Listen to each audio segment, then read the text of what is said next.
अब तक बहुत सारे नौजवान बहुत सारे तदफीन में जुड़े हैं, लेकिन इस मरहूम की जो दर्द भरी दास्तान है, मैं चाहता हूं कि आप भी सुने और तमाम इंसानियत भी सुने और इनके हक़ में दुआएं भी करें कि इंसान कैसे कैसे दर्द से सफ़र से गुजरता है।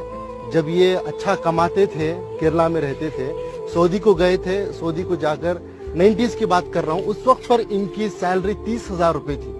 30,000 रुपये कमा कर अपने बीवी बच्चों को इंडिया देकर भेजते थे, बच्चों को काबिल भी बनाया।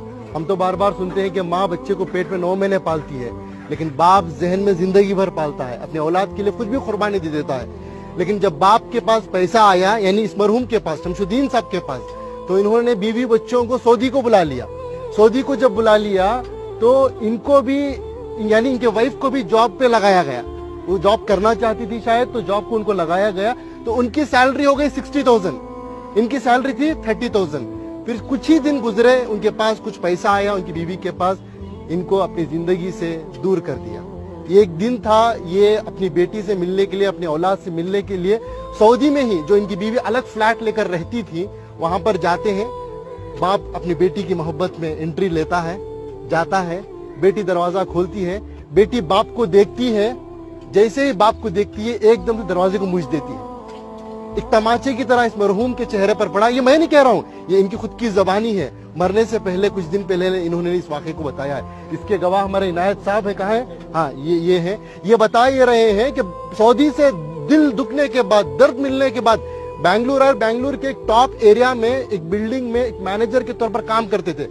ये खुद उसके गवाह हैं कि एक मिलिट्री की तरह सिस्टम था इनका, उसूल आदाब के पक्के थे, बिना आयरन के कपड़ा नहीं पहनते थे। ऐसी अपनी जिंदगी, छोटा सा कमरा था, सीढ़ियों के नीचे से बेड डालकर, एक पंखा लगाकर, उसे भी पाक साफ रखकर जीते थे।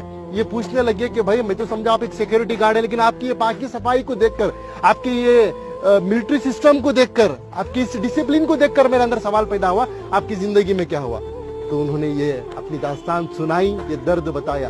तो बस मैं इंसानियत से यही बात कहना चाहता हूँ कि दौलत तो कमाना है, वो मुकद्दर की मिलेगी, लेकिन अपने रिश्तों को बनाएं पहले, अपने बच्चों को, अपनी औलाद को मुसलमान बनाएं, इंसान बनाएं। आज पता चला कि इनकी औलाद अमेरिका में है, यूएसए में है, लाखों के रुपए कमा रहे हैं, लेकिन अफसोस की बात, दौलत तो दौलत है, उनके पास बाप के जनाजे को आने की तौफीक तक नहीं हुई। ये अल्लाह का करम है कि अल्लाह ने मुझे और आपको चुना है। मैं और आप आए नहीं यहाँ पर, अल्लाह हमें भेजा है, अल्लाह ने हमें ये तौफीक दी है, तब जाकर इस कब्रिस्तान में आए हैं, इस मरहूम के जनाजे में शिरकत कर रहे हैं। इस मरहूम की नसीब देखिए, आज मस्जिद में नमाज के जनाजा अदा हुई। इनाम भाई, बड़ा मजमा था, मस्जिद के इमाम साहब, एक आलिम दीन ने इनका जनाजे की नमाज पढ़ाई, और तमाम अल्लाह के नेक बंदे मिलकर आकर आज तदफीन के लिए जुड़े।